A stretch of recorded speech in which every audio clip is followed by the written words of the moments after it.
Good evening, folks, and here's some two-day-old news from the Twitter account of Cyberpunk 2077, and this was their apology they made about the release of the game and how they wanted to say sorry for the last-gen consoles not being up to par, even though they said that, yes, it was actually up to par, and here's the actual link from that, I think, of last month or 14 days ago. It's like, oh, yeah, no, it's great, it's fantastic, everything's running wonderfully, but apparently not, so...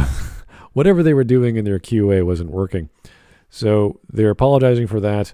They're apologizing for all the bugs and crashes in the overall experience, not only on those consoles, but on the PC versions as well as PS5s and what have you.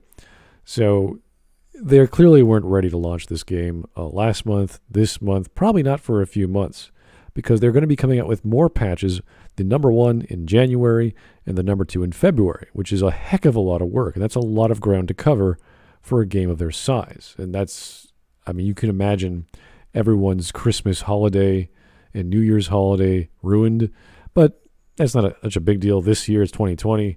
Most holidays have been ruined anyway. You can't really travel, so maybe they have lots of time to work from home. Who knows? Finally, they would like to say, hey, you know what? If you can't get a refund, give us an email and we'll send you a refund. So, cool. What does that mean? Well, here's the actual issue regarding that. This was reported, I believe, today. Where is it? Yes, today. So, it's not exactly the most efficient response. The way you refund your game is the same way you would refund any game on the PlayStation Network or on Xbox, and the system's in place for that. And if that doesn't work out, you have to wait for CD Projekt Red to get back to you, and they say by the end of the month, they'll hopefully have a solution. But that's not always being very good with probably thousands, if not tens of thousands of people trying to get a refund. Apparently, it's been working for people with Xbox, but not so much for everyone else. So this whole apology is not just we like the fans, we want to make sure our fans are happy. Obviously, they do feel that way, but what does this really mean? In this other article on BNN, and it's also reflected at GamesIndustryBiz, is that their stock fell 25% in 2 months amid Cyberpunk's uncertainty because we weren't sure when it was coming out. People were unaware of when this actual release date was going to be made, and they decided it was on December 10th. And it's just odd to see these things happen, how it loses people money and the business reaction to that. So let's just look at, this is one way of looking at it. So here's a Google finance report on CD Projekt Red. Now this is from the Warsaw Exchange. This is in Poland. So I don't have access to this. I'd have to set up a new brokerage account with someone to have access to this exchange. But here's the high. So this is December the 4th. And here's the low. So this is December the 14th. And here's today the 16th. So that's a drop in roughly 32%, which sounds like a heck of a lot within the span of 10 days. That's a lot of money to lose if you are investing in a company and you buy and sell every month.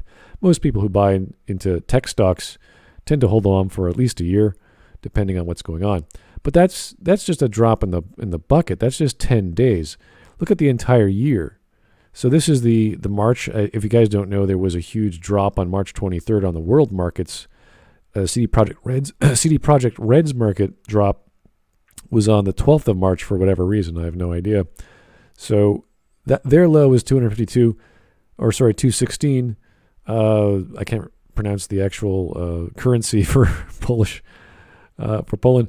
So it's not even as low as that. So whatever the mentality of people losing that 33%, it's not as bad. So if I was a betting man, and I think CD Projekt Red, the guys are actually good dudes. They're dropouts from college who started up a publishing company on GOG.com, got some licenses, started making The Witcher, did very well, etc., etc. I think they're going to bounce back. So if you have access to the Warsaw marketplace and you can buy stuff on the exchange, I would recommend checking it out. This is going to go even higher. So this is a drop in 33%. That's huge. And that's billions of dollars. How many billions of dollars exactly? Well, let's put it into American funds just to put that into perspective again. So here's, I'm not sure if this is the right exchange. It's definitely the Warsaw one, but it's in USD. So it's an American. So roughly right now, it's worth $8.4 billion. in terms of their market capitalization. So how much they've got in the bank, or rather what their stock is worth from the bank. So and we saw that max picture before. It keeps going up and up, which sounds like a lot from a small company like CD Projekt Red. Now I say small.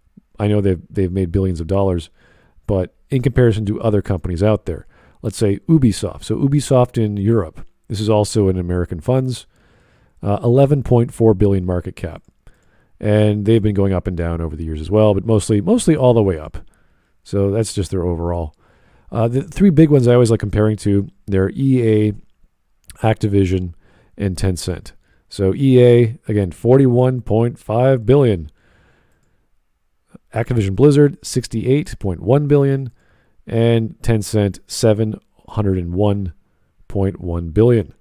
So just to put things in perspective, how much money these guys have lost and who we're comparing them to. And I imagine any developer doing these things would feel sorry and want to fix things. And I think I can trust CD Projekt Red, even though I'm not going to buy their game this year. I might not even buy their game next year. I do know I'll eventually have to buy a computer, and I was wondering if I should get one just for the sake of the release date, but I'm not. I'm going to wait a few more months and wait for the new GPUs to come out on mobile, or rather on laptop, and wait for that so I could do more video editing. But just to think along those lines, just to put things in perspective, that why they're doing this, it's not all just we feel sorry because we had a bad product. It's because we lost billions of dollars in the span of 10 days. And what that means to the rest of the marketplace, what that means to competition. We're talking about all sorts of other games they're competing with. I don't know if we can actually say that Cyberpunk is really the only of its genre. I mean, you're naming a game after a genre. You have to look at all the marketplace. I'm not familiar. And that's what was so unique, because no one else was daring to attempt to do an open world Cyberpunk style game. But I'm sure there's going to be some clones the next year or two. We're going to see some competition of how do you actually launch a game without that many bugs and on all platforms, and they properly were tested. So I guess they're going to be burning the midnight oil for at least a few months. Hopefully we'll see some DLC come next year, and everyone can be happy with their purchase and not return it, and not have any buyer's remorse. Maybe we can give CD Projekt Red a second chance. I certainly will. I haven't been burned yet from them, but I will remember my experiences with The Witcher. Witcher 1 was not very good. Couldn't play it. Got stuck. Excessive bugs to the point of crashing that it had to be uninstalled. Much happier with Witcher 2 and, of course, Witcher 3. So good luck, Cyberpunk. Good luck, CD Projekt Red. If you guys are a betting man, that's definitely an option on the Warsaw market. All my Polish viewers out there who are money savvy or investor savvy, go for it. And thanks for listening. Have yourself a great day.